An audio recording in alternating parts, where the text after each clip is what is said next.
Hi, this is Angela Hausman, and I'd like to welcome you to the launch party. If you're tweeting today, please use the hashtag ScarsPast. And if you didn't make the original launch party, that's okay. You can still use the hashtag. Just to give you a little bit of background about Scars of the Past before I start the reading today, this is the second in the Dark Web series. The first book in the series was called Buried Ladies. And in that book, we were introduced to Estella and Jaime, who are South American Jews living in the Matamoros area of northern Mexico.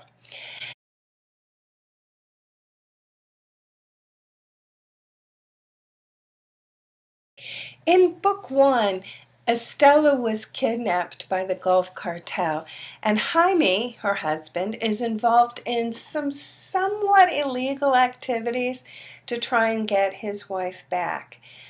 At the end of book one, Estella has been rescued, and she and Jaime move to D.C., where Jaime, now using the name Jacob, is working with the FBI counterterrorism unit, running their cyber activities. Estella, now using her name Esther, in order to avoid retribution from the cartel, is at Georgetown University, and they're living in Georgetown. At the university, they've been on lockdown, and Jacob now comes to Estella to try and make sure she's okay. And this is where I'm going to start the reading for today. Everyone was pretty calm now as Esther waited for Jacob and wondered at his involvement in the investigation. Of course he worked with the FBI, where he ran the cyber unit that was part of the counterterrorism task force. But why would he be involved in a murder on campus? Finally, she got a text from Jacob saying he was outside her door. She signaled to Dr. Henson, who knew that her husband did something important for the FBI, that she was leaving. He shot her the OK signal, then asked one of the students to let her pass. Rushing into his arms, she pecked her husband on the lips. "What's up? Why are you here?" "I needed to see you, to make sure you were okay. I was sick with worry," he said, turning her around and inspecting her from all angles. She gave him the quirky smile she normally saved for when he'd done something overprotective. He ignored her and quickly summarized the events that brought him to campus. "I'm here with the counterterrorism task force. I don't think they needed cyber on this one, but I was with Boyd when he got the call. Came in when the call came. Oh, I was with Boyd when he got the call, and he suggested I come too. That guy who was shot, he was someone high up in Putin's administration. He was on campus for the International Affairs Conference and was shot just as he began his presentation.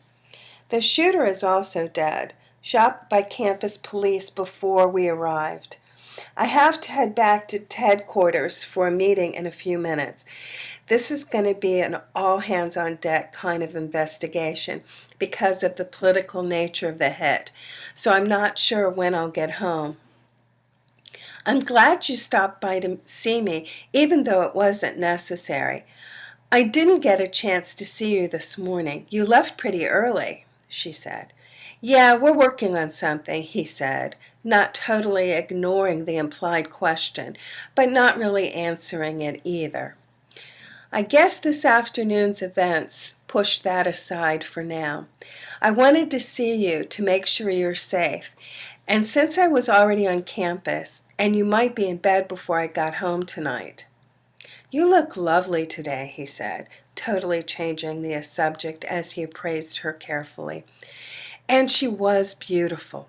He liked her new color hair, light coppery and red.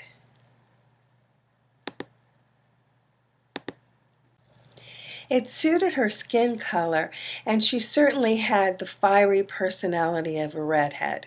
Not that they fought or even disagreed much, just that she could more than take care of herself. Had proven it, in fact. Other than the hair and the new contacts that changed her eyes to green, they hadn't changed her appearance much. Couldn't because she was pregnant. Luckily, Arturo died in their escape, and Hector slunk off with whatever money he could lay his hands on quickly. So any threat that agents of the Gulf Cartel would try to collect on the debt was muted.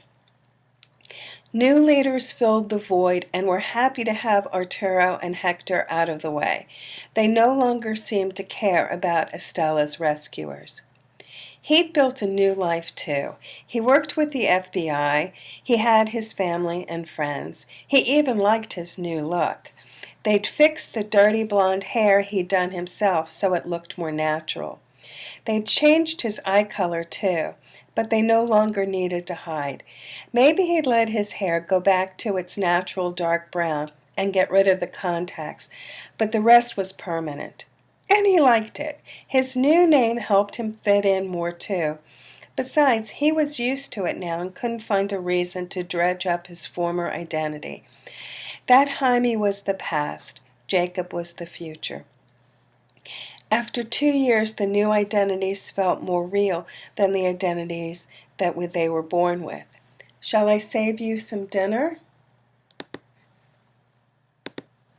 No, I'll get something at the office, he said.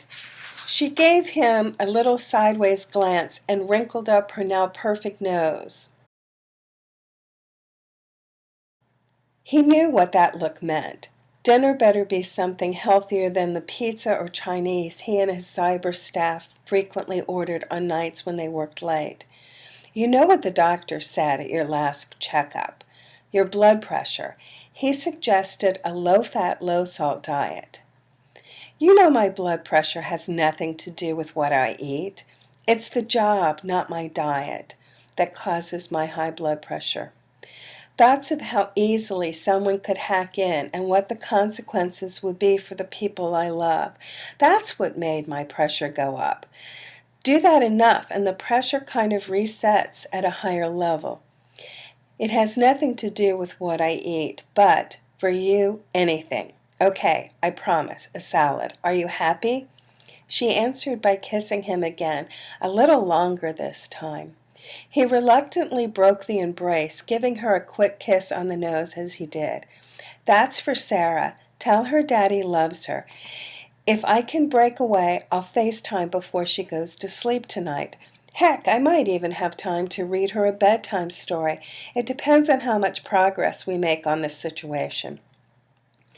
I'll tell her. You be careful, she shouted after him as he walked down the empty hall, a man with a purpose. She saw his persistent limp, the result of a bullet that nicked his knee when they escaped. After months in the hospital and longer in rehab, it still pained him, she knew, but it was getting progressively less noticeable. That was a good sign, wasn't it?